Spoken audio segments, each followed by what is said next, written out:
구약성경 시편 23편 1절부터 5절까지입니다. 5절까지 함께 보도록 하겠습니다. 우리 같이 한 목소리로 함께 읽겠습니다. 여호와는 나의 목자시니 내게 부족함이 없으리로다. 그가 나를 푸른 풀밭에 누이시며 쉴 만한 물가로 인도하시는도다. 내 영혼을 소생시키시고 자기의 이름을 위하여 의의 길로 인도하시는도다. 내가 사망의 음침한 골짜기로 다닐지라도 해를 두려워하지 아니할 것은 주께서 나와 함께 하심이라. 주의 지팡이와 막대기가 나를 안위하시나이다. 주께서 내 원수의 목전에서 내게 상을 차려주시고 기름을 내 머리에 부으셨으니 내 잔이 넘치나이다. 아멘. 우리는 계속해서 이 다윗이 말하는 부족함이 없는 하나님의 인도하심이 무엇인지를 이 시편 23편을 통하여서 그리고 그것을 쓴 다윗의 그 인생과 연결하여서 생각하면서 그 의미를 함께 묵상해 보고 있습니다. 세상적인 기준과 관점으로 보면 부족한 것 투성이었던, 비록 왕이었지만 그렇게 부족한 것 투성이었던 다윗의 삶이었습니다. 그럼에도 불구하고 그가 이렇게 여호와는 나의 목자시니 부족함이 없다라고 고백할 수 있었던 것, 그것이 무엇 때문이었습니까? 어떤 세상적인 영광과 축복과 자랑을 소유하고 누리는데 부족함이 없었다는 것이 아니었죠. 그가 부족함이 없었다는 것은 바로 하나님을, 살아계신 그 하나님을 자신의 찬 목자로 아는데 부족함이 없었다는 것, 그것을 말하는 것이었습니다. 또 이것을 다른 말로 하면 자신이 하나님의 목자 되신 그 보호와 돌보심, 그 인도하심이 없으면 안 되는 그런 양이구나. 그것을 깨닫는 인생을 사는데 부족함이 없었다는 것을 말하고 있는 것입니다. 다윗은 푸른 풀밭과 쉴 만한 물가가 절실히 필요한 험난한 광야길을 걸어가야 했습니다. 자신의 영혼이 소생되어야 할 만큼 큰 비참함에 여러 번 이르기도 했습니다. 그러는 가운데 다윗은 하나님께서 자신의 목자가 되셔서 자신을 이끄시는 것이 단지 자기 자신을 위한 그 유익과 자기 자신의 만족을 위한 그런 것이 아니라 하나님 자기 자신의 그 영광, 또 하나님 자기 자신의 그 이름을 위한 그런 이끄시는 길이라는 것을 알았다는 것이죠. 그리고 그 길이 바로 의의 길이라는 것을 알았습니다. 다윗은 그 의의 길이 자신이 생각하고 기대하는 길과 너무나도 달라서 그 험난한 그런 인생길을 걸어가야 했었는데 그로 인하여서 당황하기도 하고 놀라기도 했습니다. 그러나 다윗은 오히려 그런 인생의 수많은 위기와 고난의 그 순간 속에서 하나님을 가까이 경험했던 것이죠.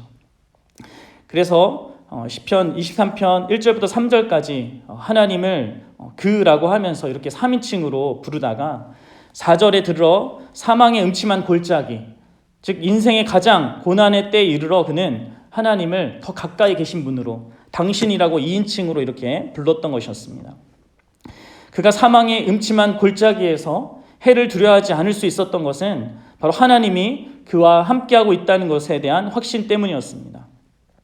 바로 함께 하신 그 하나님께서 성전 제도를 주셔서 죄에 싹신 사망을 해결하실 것을 그가 보고 알고 믿었기 때문에 그는 사망의 해를 두려워하지 않았던 것이죠.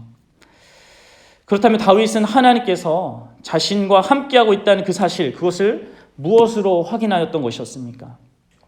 지난번에 우리가 4절 하반절의 내용으로 살폈듯이 바로 이 내용 때문에 그는 자신과 하나님이 함께하고 있다는 것을 확인했습니다.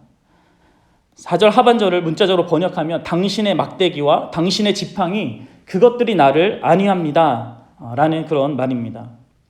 다윗이 경험한, 다윗이 함께하고 있다라고 생각했던 그 하나님은 소위 성공 간증을 할 만한 그런 경험을 통해서 한 것이 아니었습니다. 오히려 사망의 음침한 골짜기 그곳을 빠져나왔다는 것을 간증하고 있는 것이 아니라 그곳에서 하나님의 막대기와 하나님의 지팡이를 경험했다, 그것을 간증하고 있는 것이죠. 이처럼 신자의 인생에 중요한 것은 지나보낼 이 세상의 영광을 얻고 자랑거리를 갖지 않게 되느냐에 있지 않습니다. 신자에게 보다 중요한 것은 사망의 음침한 골짜기를 지나간다 하더라도 그곳에서 하나님께서 자신의 목자 되신다는 사실, 그것을 경험하느냐 그렇지 않느냐, 그것이 중요한 것이죠. 그래서 하나님께서 인도하시는 그 의의 길로 내가 계속 가게 되느냐, 그것이 중요한 것입니다. 이런 하나님의 목자 되심이 없다면 아무리 좋은 환경과 조건과 영광과 그 복이 있다 하더라도 그것은 실제 죽음이고 저주고 멸망의 징조라고 말씀드렸습니다. 광야의 신기류와 같은 것이죠. 그러나 아무리 험난한 길이라 하더라도 거기에서 주의 지팡이와 막대기를 경험한다면, 그래서 하나님이 나의 목자 되신다는 것을 경험한다면, 그래서 내가 마땅히 가야 될 하나님이 이끄시는 그 길로 간다면 그것이 참된 복이 되는 것이죠. 다윗은 그것을 안 것입니다. 그래서 다윗은 당신의 막대기와 당신의 지팡이, 그것이 나를 안위한다, 이런 고백을 했던 것입니다.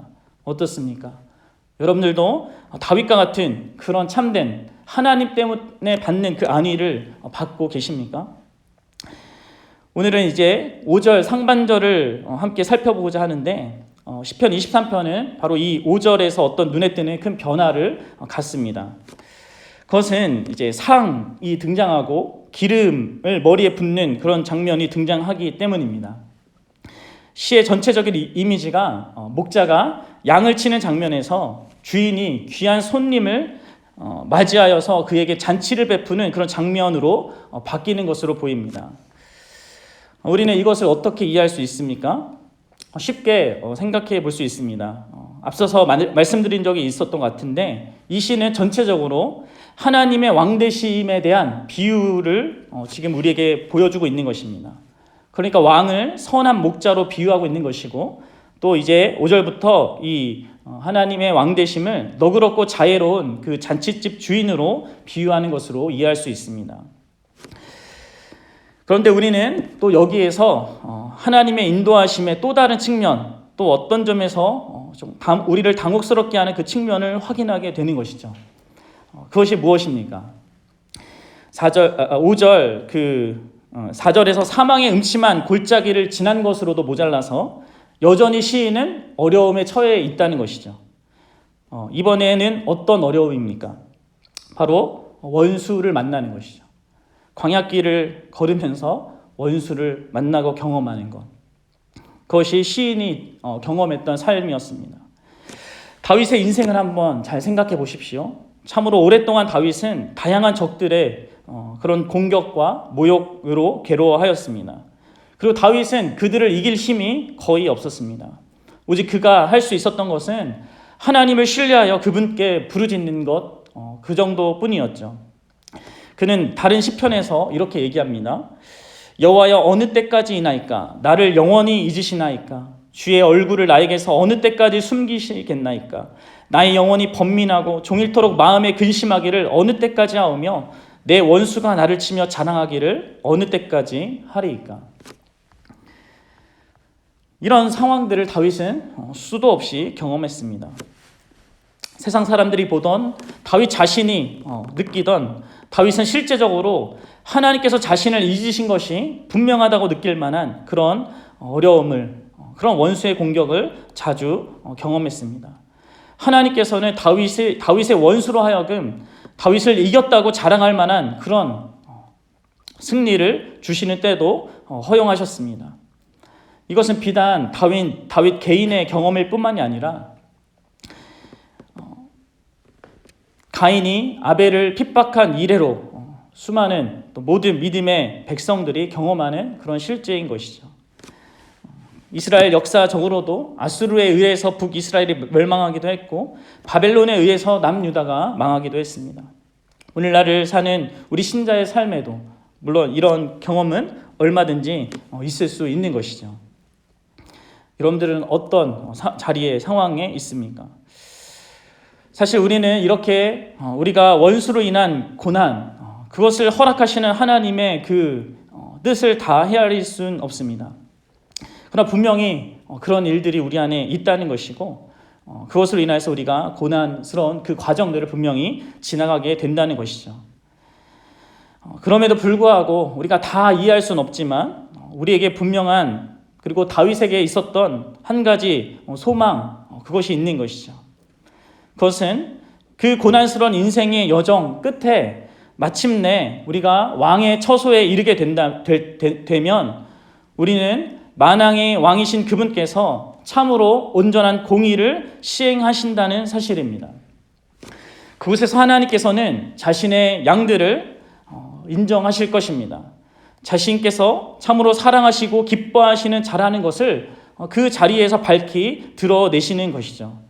반면에 우리의 원수들, 대적들은 무능할 뿐만이 아니라 수치스러운 그런 대우를 받을 것입니다. 이것이 오늘 본문이 우리에게 말해주는 사실인 것입니다. 그러기에 우리가 어떠한 원수로 인한 어떤 고난과 어려움을 처하든지 우리는 다음과 같은 두 가지 사실을 기억해야 합니다. 하나는 원수에 대한 것이고 다른 하나는 우리 자신에 대한 것입니다. 첫 번째, 우리 자신, 그 원수에 대해서 우리는 무엇을 기억해야 됩니까? 이것이죠. 바로 하나님께서 우리의 목자이신 이상, 이 우리의 원수를 바로 자기 자신의 원수로 여기신다는 사실입니다. 다윗이 소망한 그 풍성한 잔치로 묘사된 그 결론은 우리에게 이 사실을 말해주는 것이죠. 원수는 단순히 우리 자신의 원수뿐만 아니라 하나님 자신의 원수라는 것이죠. 단순히 이것은 우리를 위하기 때문이 아니라 바로 그분이 자기 자신의 이름을 위하여 자기 영광을 위하여 그렇게 행하시는 것입니다. 그래서 우리에게 참 복인 것이죠. 그리고 그런 맥락에서 하나님께서는 우리에게 원수 갚는 것을 주께 맡기라고 그렇게 말씀하신 것이었습니다. 우리는 이것과 이러한 사실과 함께 또 한 가지 우리 자신에 대해서 생각해 볼 것이 있습니다. 원수는 그렇다고 쳐도 어떻게 우리 자신은 감히 하나님의 그 풍성한 잔치에 귀한 손님이 되는가, 그것을 한번 이 시간 생각해 보았으면 좋겠습니다. 사실 우리 모두는 하나님의 원수입니다. 아무리 최선을 다한 순종을 한다 하더라도 더러운 누더기와 같고 또 대부분 보통에도 미치지 않는 그런 순종의 모습들이 우리에게 많습니다. 또 의도적으로는 자주 하나님의 뜻을 어기거나 저버리고 또 다른 것을 더 사랑하고 추구할 때가 참 많습니다. 그런 우리야말로 하나님의 원수로 여김받아야 마땅한 것이 아니겠습니까? 그런 우리가 어떻게 가장 위대한 왕 중의 왕인 하나님께 가장 귀한 손님으로 그렇게 대접을 받는가, 이것을 생각해 봐야 하는 것이죠. 그 이유가 어디 있겠습니까? 그것은 우리를 자신의 잔치에 귀한 손님으로 초대하시는 그 왕의 아들이신 예수 그리스도께서 이 땅에 낮고 천한 원수와 같은 우리의 모습을 입고 오셨고 그분이 우리가 마땅히 살아야 할 그 완전한 순종의 삶을 사셨기 때문입니다. 그런 예수님께 하나님께서는 영광과 존귀를 주셔야 하는데 그 하나님께서는 오히려 그분을 원수의 손에 넘기셨죠. 그리고 그 예수 그리스도께서는 십자가에서 나의 하나님 어찌하여 나를 버리십니까? 라고 절규하셨습니다. 우리가 버림받았다고, 하나님이 우리와 함께 계시지 않는다고 느끼는 것은 일시적인 감정일 뿐이지만 그분은 실제적으로 우리가 헤아리기 어려운 그런 버림받음을 받으셨습니다. 우리 주 예수 그리스도께서는 십자가를 지시는 동안, 그 인생을 사시는 동안 풍성한 푸른 풀밭과 촉촉히 적시는 쉴만한 물가를 경험하지 못하셨습니다. 그분은 사망의 음침한 골짜기, 그곳을 지나는 동안에 자신과 함께하는 하나님의 임재, 자신의 영혼을 살리는 그 은혜를 경험하지 못했죠. 그 대신 버림받으셨습니다. 갈보리 그 십자가 위에 그분을 보호하는 그 어떤 지팡이와 막대기도 경험하지 못했죠. 오히려 그분은 그의 원수의 저주와 비난과 조롱에 떠맡겨졌고 찢기셨고 더러워지셨습니다.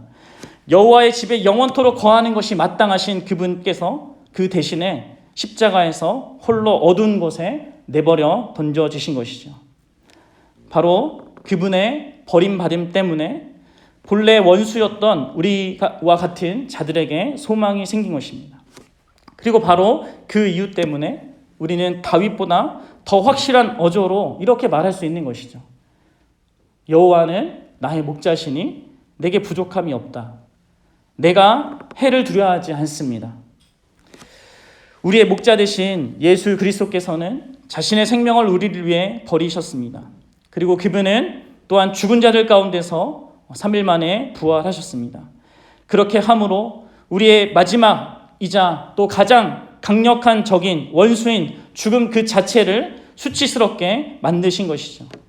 그리고 그 예수 그리스도께서는 이제 잔치의 주인으로서 서 계십니다. 그의 아버지의 집에 우리를 위한 장소를 예비하시기 위해 먼저 가셔서 그렇게 서 계신 것이죠. 우리의 현실이 우리의 원수로 인해 어떠한 형편에 처해 있다 하더라도 우리는 바로 이 사실을 기억해야 하는 것입니다. 바로 예수께서 원수였던 우리에게 이루신 것과 우리에게 약속하신 그것이 우리에게 분명히 있다는 것입니다. 그분께서는 우리에게 그의 나라에 능히 들어가게 하시겠다고 약속하셨고 그곳에서의 그의 식탁과 잔치를 누릴 것을 약속하신 것이죠. 우리가 참으로 그분이 하신 일과 그분의 약속을 믿고 신뢰한다면 우리는 우리의 현재적인 원수를 다른 시각에서 바라볼 수 있을 것입니다. 단지 그를 하나님께 맡기는 것 정도가 아니라 오히려 그 원수를 불쌍히 여기고 그 원수를 위해 기도하며 나아가 사랑하며 섬기는 데까지 나아갈 수 있을지도 모릅니다. 그런 놀라운 은혜가 저와 여러분들의 있기를 주님의 이름으로 축복합니다. 기도하시겠습니다.